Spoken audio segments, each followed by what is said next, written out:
Assalamualaikum warahmatullahi wabarakatuh. Baiklah, perkenalkan saya Dian Yuzananda dengan NIM 2005110575. Saya di sini akan menjelaskan mengenai tahapan-tahapan dalam konseling individual. Referensi yang saya gunakan yaitu buku milik Dr. Syamsu Yusuf yang berjudul Konseling Individual, Konsep Dasar dan Pendekatan. Baiklah, langsung saja kita masuk ke pembahasan, yaitu yang pertama mengenai ada berapa sih tahapan-tahapan dalam konseling individual ini. Nah, menurut referensi yang saya baca bahwa terdapat tiga tahapan dalam konseling individual. Yang pertama ada tahap introduksi, yang kedua ada tahap aksi, dan yang ketiga ada tahap terminasi. Baiklah, kita masuk saja ke tahapan yang pertama, yaitu tahap introduksi. Nah, yang tahap pertama itu tahap introduksi. Yang pertama dari itu merupakan membangun hubungan atau rapport, atau bisa disebut juga dengan attending. Nah, dalam membangun hubungan ini meliputi beberapa faktor. Yang pertama yaitu ada respect, sikap percaya, dan kenyamanan psikologis. Rapport merujuk kepada iklim psikologis yang lahir dari kontak interpersonal antara konselor dengan kliennya.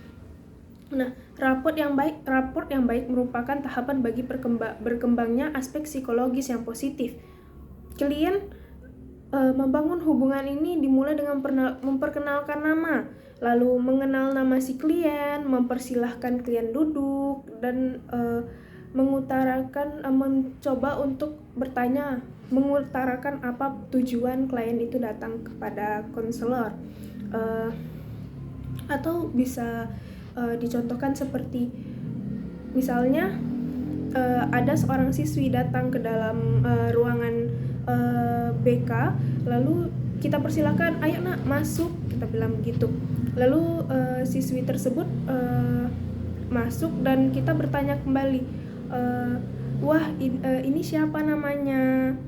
Ibu lupa, dari kelas mana? Lalu dia bilang, misalnya nama saya 1000 dari kelas 73. Lalu kita menjawab, oh Sri. Terus kita bertanya mengenai bagaimana kondisi keluarganya, bagaimana sekolahnya, apakah teman-temannya baik atau tidak.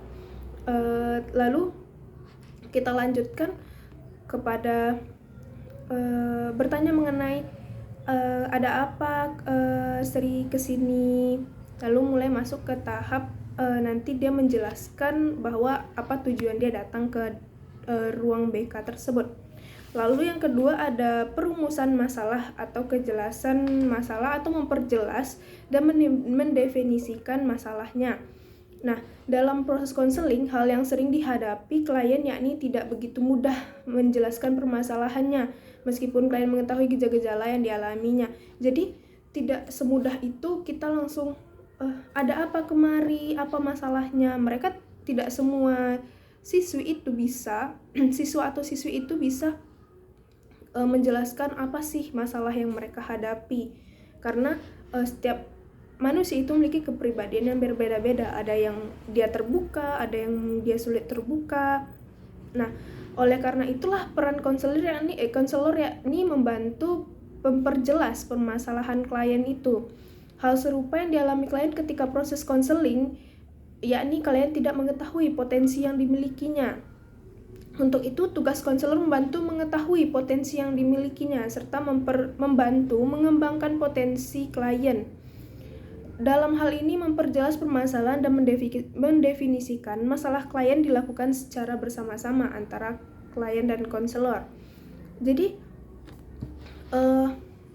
karena sulitnya kadang mereka tidak mengetahui bagaimana jati diri mereka, begitulah kita sebagai konselor, kita membantu mereka untuk mengetahuinya. Dan kita juga sebagai konselor, kita tentunya harus lebih peka dan lebih mengetahui bagaimana diri mereka, agar kita lebih mudah untuk mengarahkan mereka dan menunjukkan kepada mereka begini loh. Lalu yang ketiga dari tahap introduksi ini ada perumusan tujuan. Nah, di sini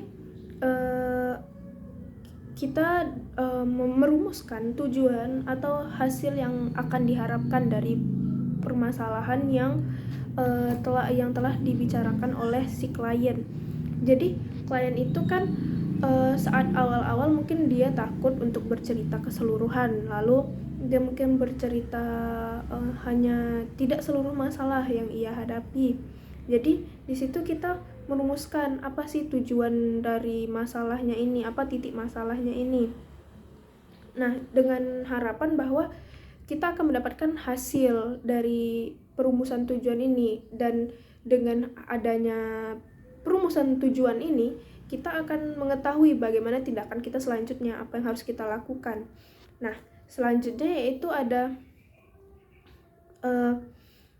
membuat penaksiran atau penjajakan. Nah, dalam hal ini konselor berusaha membuat rancangan mengenai alternatif solusi yang mungkin dapat dilakukan dengan mengembangkan potensi-potensi yang dimiliki klien.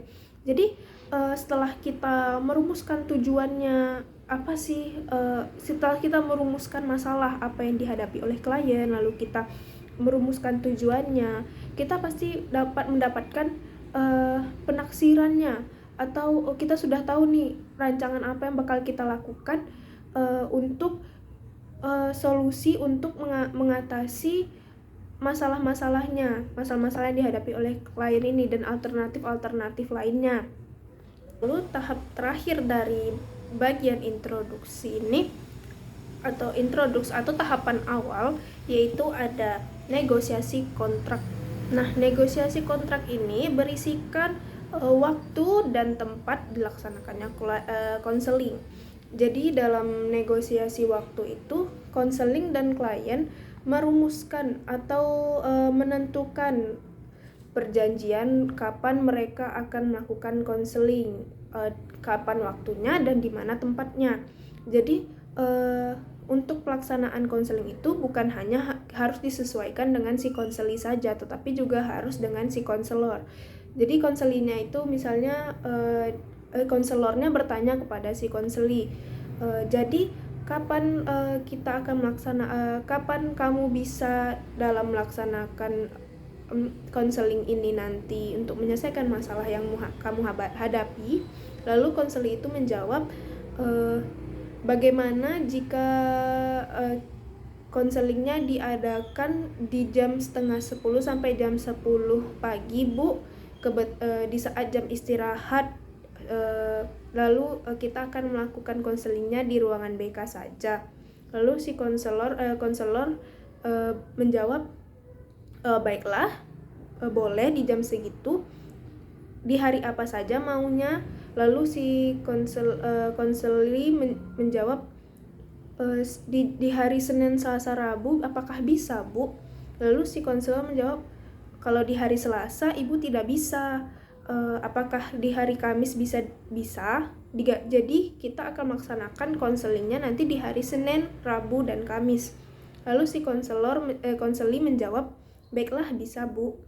Dan tempatnya kan sudah ditentukan tadi tuh di dalam ruangan BK. Nah, kita lanjut ke tahap selanjutnya, yaitu tahap kedua, tahap aksi. Nah, dalam tahap aksi itu kita menjelajahi atau mengeksplorasi lagi apa masalah-masalah yang dihadapi oleh si klien. Ada dengan teknik 3M. Nah, apa saja sih 3M itu? Yang pertama ada mendengarkan, memahami, dan merespon. Jadi kita harus mendengarkan dengan seksama apa sih yang disampaikan oleh si klien, apa sih yang disampaikan oleh si konseli tersebut, masalah apa yang ia jelaskan. Lalu kita harus memahaminya, apa sih titik masalah yang ia hadapi, apa saja sih masalah yang sedang melanda dirinya. Dan juga kita harus memberikan respon. Misalnya seperti saat dia sedang berbicara, kita tidak mungkin kan memotong pembicaraannya jika memang belum saatnya harus kita potong. Nah, kita bisa memberikan respon seperti, oh begitu, atau mengangguk-angguk, lalu tersenyum, dan respon lainnya. Lalu yang kedua ada fokus, kita harus fokus kepada si konseli ini, kita fokus mendengarkan, kita jangan sampai kayak dia sedang menjelaskan kita malah asik main handphone, atau si klien sedang menjelaskan kita malah asik mengerjakan hal lain. Nah, itu tidak dibolehkan. Lalu yang kedua, lalu selanjutnya ada leading atau seperti bertanya, memberikan informasi, mendorong, mengkonfrontasikan, dan menyimpulkan. Nah, memberikan pertanyaan seperti kita bisa memberikan seperti pertanyaan terbuka atau pertanyaan tertutup. Nah, misalnya seperti apakah di rumah kamu tinggal sendirian? Lalu si konseli menjawab, iya bu, karena orang tua saya sedang berada di luar kota bersama adik saya. Nah, lalu kita bertanya lagi, apakah di sekitaran rumah kamu dekat dengan tetangga? Lalu si konseli menjawab, tidak bu, saya lebih sering di dalam rumah saja, atau lain sebagainya. Nah, yang selanjutnya yaitu kita menyimpulkan dari permasalahan yang telah diceritakannya atau yang telah disampaikannya. Apa sih kesimpulan dari masalah yang ia jelaskan? Dan dari situ tentunya kita akan mengetahui apa yang harus kita lakukan untuk membantu si klien mengatasi masalah yang ia hadapi. Nah, kita masuk ke tahap ketiga atau tahap terakhir, yaitu tahap terminasi atau tahap akhir. Nah, dalam tahap terakhir dalam proses konseling individual, yaitu terminasi, dalam tahapan ini klien menyimpulkan serta menilai hasil yang telah dicapai selama proses konseling individual. Jadi setelah kita melakukan proses konseling, membantu dalam menyelesaikan masalah, si klien itu menyimpulkan bagaimana sih cara mengatasi masalahnya, apa masalah yang ia hadapi sebenarnya. Terus ia menilai hasil apa yang telah ia capai selama proses konseling itu. Nah, keberhasilan konseling individual itu bisa ditandai dengan ciri-ciri seperti pemahaman dan penerimaan diri yang positif. Lalu yang kedua ada penurunan tingkat kecemasan klien. Jadi setelah kita melakukan proses konseling, si klien ini dia merasa dia sudah tidak terlalu cemas lagi, dan dia juga mulai bisa menerima dirinya gitu, memahami masalah yang ia hadapi. Lalu yang ketiga ada perubahan sikap klien ke arah yang positif. Nah, dengan siapnya proses konseling ini diharapkan si klien ini bisa memiliki perubahan diri yang lebih positif lagi. Dia lebih bisa berpikiran terbuka, dia bisa menerima dirinya. Lalu yang selanjutnya itu seperti ciri-cirinya memiliki tujuan dan atau perencanaan hidup yang jelas. Jadi dengan selesainya konseling individual yang telah dilaksanakan, diharapkan si konseli ini dia bisa memiliki tujuan dan perencanaan hidup yang jelas. Jadi dia menceritakan permasalahan mengenai dia bingung dengan dia ingin masuk ke sekolah apa, dia mau melanjutkan pendidikannya di mana, dia mau kuliah di mana. Dia sudah memiliki tujuan untuk masuk ke kampus universitas A misalnya, tetapi orang tuanya tidak setuju dan orang tuanya ingin dia berada di universitas B, karena orang tuanya merasa bahwa ia memiliki potensi di universitas B tersebut, sedangkan ia bingung, dia merasa bahwa dia juga memiliki potensi di universitas A ini dan dia sangat menginginkannya. Lalu dengan proses konseling yang dihadapi oleh si klien, yang diberikan kepada si klien, diharapkan klien ini dia bisa mengetahui apa sih yang sebenarnya ada dalam dirinya, bagaimana dia sebaiknya ke depannya begitu. Lalu dia juga bisa merencanakan perencanaan hidup yang jelas. Jadi dia sudah tahu dia harus bertindak seperti apa sih keputusan yang dia ambil ke depannya, dan apakah keputusan yang dia ambil itu akan berdampak baik dan buruk. Dia harus mengetahui tentang itu. Nah, baiklah, sekian dari saya mengenai tahapan-tahapan konseling individual. Jika ada kesalahan dan kekurangan, saya mohon maaf. Wassalamualaikum warahmatullahi wabarakatuh.